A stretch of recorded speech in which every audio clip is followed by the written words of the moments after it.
Hello friend, good evening. कैसे हैं आप सभी? Welcome again to discussion. आज की इस वीडियो में मैं आपके लिए लेके आई हूँ बाल विकास एवं शिक्षण विज्ञान यानी चाइल्ड डेवलपमेंट एंड पेडागोजी के क्वेश्चंस। ये क्वेश्चंस हमारे यूटेट 2020 में आए हुए प्रीवियस ईयर के क्वेश्चंस हैं, जो कि 30 क्वेश्चंस रहेंगे। तो चलो फ्रेंड, वीडियो को स्टार्ट करते हैं। हमारा पहला जो क्वेश्चन है वो है जोन ऑफ प्रॉक्सिमल डेवलपमेंट का किसके द्वारा वर्णन किया गया था। तो जो इसका राइट आंसर है वो है हमारा वाइगोत्स्की के द्वारा किया गया था। फिर अगला क्वेश्चन है निम्न में से कौन सुमेलित नहीं है। तो हमें इसमें से बताना है कि कौन सी चीज़ मैच नहीं करती। जैसे ज्ञान है, ज्ञान जो है वो संज्ञानात्मक पक्ष है।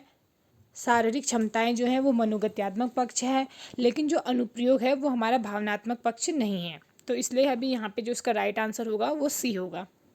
अगला क्वेश्चन है रूबिक्स क्या है। सीखने की सामग्री का संकलन या फिर विभिन्न विषयों के मूल्यांकन के लिए मानदंड समूह। तो जो इसका राइट आंसर है वो बी है। रूबिक्स जो होता है वो विभिन्न विषयों के मूल्यांकन के लिए एक मानदंड समूह है। अगला क्वेश्चन है विद्यार्थियों की प्रगति रिपोर्ट में। तो हमें बताना है कि विद्यार्थियों की प्रगति रिपोर्ट में क्या होता है। तो जो इसका राइट आंसर है वो सी है, ए और बी दोनों। यानी इसमें विद्यार्थियों की विभिन्न विषयों में प्राप्त संप्राप्ति का विवरण होना चाहिए, और साथ ही साथ इसमें विद्यार्थियों के व्यक्तित्व के विभिन्न पहलुओं का भी विवरण होना चाहिए। तो जो हमारा अगला क्वेश्चन है वो है सृजनवादी दृष्टिकोण से सीखना क्या है। तो जो इसका राइट आंसर है वो सी है। सीखना जो है वो एक सक्रिय एवं अर्थपूर्ण प्रक्रिया है। उसके बाद से जो हमारा अगला क्वेश्चन है निम्नलिखित में से कौन सी विशेषता मानसिक रूप से दिव्यांग बच्चों में सामान्य रूप से नहीं होती है। तो इसका जो राइट आंसर है वो है याद करने की क्षमता। अगला क्वेश्चन है इसमें स्तंभ और स्तंभ बी का मिलान करना है। तो जो इसका राइट आंसर है वो सी रहेगा। जो दृष्टि बाधिता है उसके लिए जो है ऑप्शन नंबर 4 यानी मैग्नीफ्लाइंग ग्लास जो होती है इसका यूज किया जाता है। जो श्रवण बाधिता होते हैं उसके लिए फ्लैश कार्ड होता है, और जो अल्प दृष्टि होते हैं उनके लिए टॉकिंग बुक होती है, और जो अधिगम में अक्षम होते हैं उनके लिए जो है साइन लैंग्वेजेस का प्रयोग किया जाता है। अब जो हमारा अगला क्वेश्चन है वो है कक्ष स्तर पर श्रवण बाधिता की पहचान की जा सकती है। तो इसका जो राइट आंसर है वो है बी। इसमें पहला, दूसरा और तीसरा तीनों ही सही हैं, यानी भाषाई कौशल के अभाव के द्वारा भी पहचान की जा सकती है, पढ़ने और बोलने में विशिष्ट समस्या के द्वारा भी पहचान की जा सकती है, और बार बार दोहराने के लिए बोलना इसका राइट आंसर है।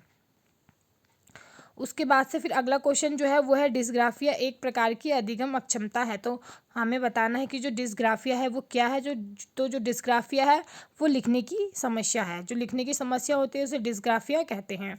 गणना करने की समस्या को कैलकुलिया कहते हैं, और पढ़ने की समस्या को डिसलेक्सिया कहते हैं।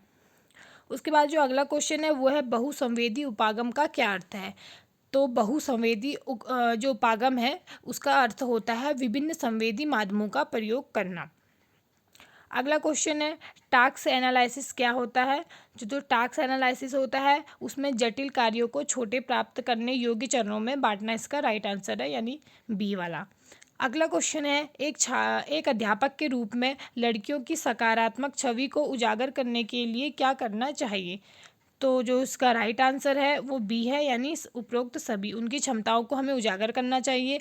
पुरुषों के कार्य अथवा महिलाओं के कार्य जैसे कोई विभाजन नहीं होना चाहिए, यानी जो पुरुष है उनको भी और महिलाओं दोनों को सेम काम देने चाहिए। उनके बीच हमें कभी भी जो है अंतर जाहिर नहीं करना चाहिए, और उन्हें स्वावलंबी बनाने के लिए प्रोत्साहित किया जाना चाहिए। तो इसका राइट आंसर जो होगा वो ऑप्शन नंबर डी होगा।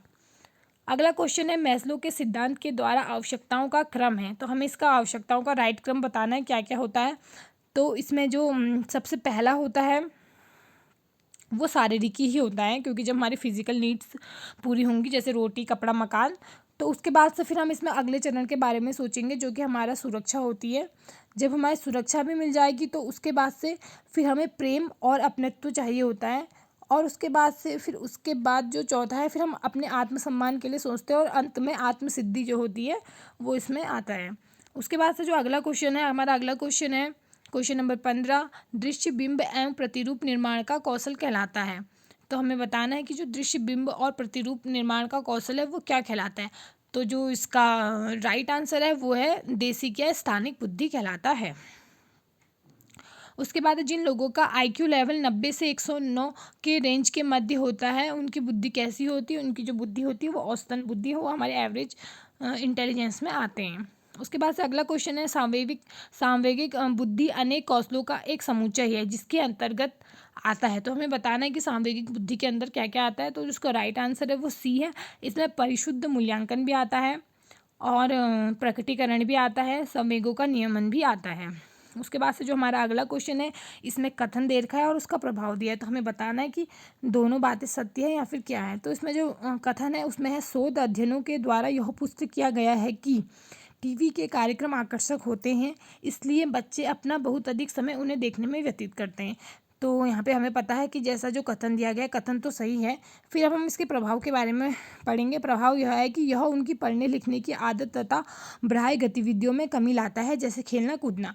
तो यहाँ पे जैसा दिया गया, तो हमारे कथन और प्रभाव दोनों ही बातें सत्य हैं। तो इसका राइट आंसर जो हो जाएगा वो ऑप्शन नंबर ए होगा। अब चलते हैं हमारे अगले क्वेश्चन की ओर। हमारा अगला क्वेश्चन जो है वो स्वस्थ व्यक्ति कौन है। तो स्वस्थ व्यक्ति कौन होता है। तो वह व्यक्ति जो अपनी भावनाओं और सीमाओं व स्वयं के प्रति जागरूक हो, वह व्यक्ति जो स्वयं को स्वीकार करता है और जो अतीत में नहीं जीता है तथा भविष्य को लेकर परेशान नहीं होता है। तो जिसका राइट आंसर होगा वो ऑप्शन नंबर बी होगा। यहाँ पे जो तीनों ऑप्शन है, तीन के तीन ऑप्शन बिल्कुल राइट है। अब चलते हैं हमारे अगले क्वेश्चन की ओर। हमारा जो अगला क्वेश्चन है वो है, संज्ञानात्मक कौशल क्या है। तो जो संज्ञानात्मक कौशल है, इसका right answer option number C रहेगा। आलोचनात्मक चिंतन में संलिप्तता हमारा संज्ञानात्मक कौशल है। अब अगला जो क्वेश्चन है हमारा अगला क्वेश्चन में भी स्तंभ और स्तंभ बहुत दिए हैं। यहाँ पे हमें इन दोनों का मेल करना है। तो जो शारीरिक जो हमारा विकास है, शारीरिक विकास के अंतर्गत हमारा क्या आता है। तो जो इसका राइट आंसर होगा वो होगा हमारा ऑप्शन नंबर ए होगा इसका राइट आंसर। क्योंकि जैसे जो शारीरिक विकास है उसके अंतर्गत हमारे खेल और व्यायाम आएंगे। उसके बाद हमारा अगला जो है मानसिक विकास में हमारा क्या बोलते हैं, हमारा जो मानसिक विकास है उसमें हमारा वही आएगा वो भाषा और गणित। उसके अलावा हमारा जो नैतिक विकास है उसमें नैतिक कहानियाँ आएंगी। और जो सामाजिक विकास है उसमें हमारे सामाजिक विकास में वो हमारे सामूहिक कार्य आएंगे। अब चलते हैं हमारे अगले क्वेश्चन की ओर। हमारा जो अगला क्वेश्चन है वो है, मानव व्यवहार संज्ञानात्मक, व्यवहारात्मक तथा पर्यावरणीय निर्धारकों के बीच सतत अंतःक्रिया का प्रतिफल होता है। यह किस मनोवैज्ञानिक द्वारा सीखने के सिद्धांत में स्पष्ट किया गया है। तो जो ये कथन है ये हमारा अल्बर्ट वेंडूरा के द्वारा दिया गया है। अब अगला क्वेश्चन है, बच्चों को जो कुछ सिखाया जाए उसकी आवृत्ति की जाए, उसे दोहराया जाए और समय समय पर उसका उपयोग किया जाए, यह थॉर्नडाइक के कौन से नियम का है। तो जिसका राइट आंसर है वो हमारा अभ्यास का नियम। हम जब बार बार प्रैक्टिस करते हैं तो प्रैक्टिस से हम उस चीज़ को बच्चे जो है जल्दी सीख जाते हैं। तो ये हमारा अभ्यास का नियम होगा, ऑप्शन नंबर बी। अगला क्वेश्चन है, स्मृति के स्तर के सीखने के अंतर्निहित 4 प्रक्रियाओं का क्रम है। तो 4 प्रक्रियाओं का क्या क्रम होता है इसमें हमें बताना है। तो जो इसका राइट आंसर होगा वो डी होगा।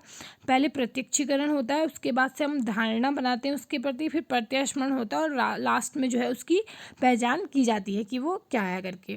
तो जो इसका राइट आंसर होगा वो ऑप्शन नंबर डी होगा।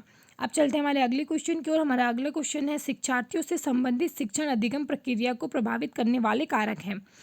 तो जो शिक्षार्थी से संबंधित हमारे शिक्षण अधिगम की प्रक्रिया है उसको प्रभावित करने वाले कारण जो है, आयु एवं परिपक्वता, मानसिक एवं शारीरिक एवं मानसिक स्वास्थ्य, अभिप्रेरणा का स्तर एवं इच्छा शक्ति। तो हमारा जो राइट आंसर होगा वो ऑप्शन नंबर डी होगा। यहाँ पे उपरोक्त सभी जो कारण है ये हमारे अधिगम शिक्षण को प्रक्रिया को जो है उसको प्रभावित करते हैं। हमारा जो अगला क्वेश्चन है, यदि पाठ्य सामग्री अथवा सिखाए जाने वाले क्रिया का बच्चों के जीवन से कोई संबंध नहीं होता तो अगर उसका कोई संबंध नहीं होता तो उसमें पहला जो ऑप्शन है, बच्चे सीखने में रुचि नहीं लेते। अगर उनमें संबंध नहीं होगा तो हाँ, बच्चे सीखने में भी रुचि नहीं लेंगे। उसके बाद से अगला है, उन्हें सीखने में कठिनाइयाँ होती।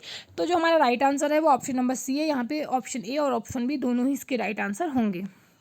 अब चलते हैं हमारे अगले क्वेश्चन की ओर। हमारा अगला क्वेश्चन, निम्नलिखित में से कौन सी जो वस्तुनिष्ठ परीक्षण है। तो हमें बताना है यहाँ पे वस्तुनिष्ठ परीक्षण क्या होता है। वस्तुनिष्ठ यानी जिन्हें हम ऑब्जेक्टिव टाइप क्वेश्चंस कहते हैं, वो हमारा सत्य असत्य प्रकार के आइटम्स जो, यानी ये शॉर्ट क्वेश्चंस जो होते हैं, ये भी इसमें ये भी होगा कि ये सत्य या फिर असत्य कोई कथन दिया होगा, तो ये भी हमारे वस्तुनिष्ठ परीक्षण में आते हैं। अगला है मिलान करो। मिलान करो भी वस्तुनिष्ठ परीक्षण का ही उदाहरण है।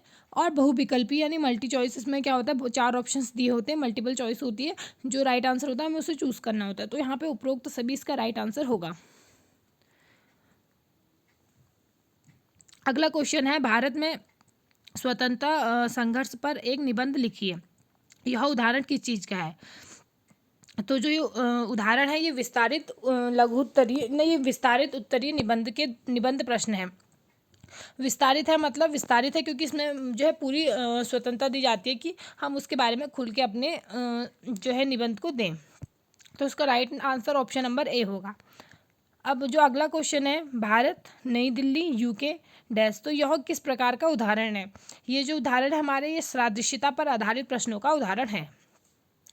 अगला क्वेश्चन है, ब्लू प्रिंट एक चित्र आयामी चार्ट है जिसमें अधिभार दिया जाता है। तो जो इसका राइट आंसर है वो आकलन के उद्देश्य, विषय क्षेत्रों को और प्रश्नों के प्रकार। तो right answer option number D होगा। चलते हैं हमारे अगले क्वेश्चन की ओर। हमारा अगला क्वेश्चन है, सीखने के प्रतिफल क्या हैं? तो जो सीखने के प्रतिफल है वो आकलन के मानक हैं, यानी ऑप्शन नंबर सी इसका राइट आंसर होगा। तो फ्रेंड आज के लिए बस इतना ही, मिलते हैं हमारी अगली वीडियो में। Thank you for watching.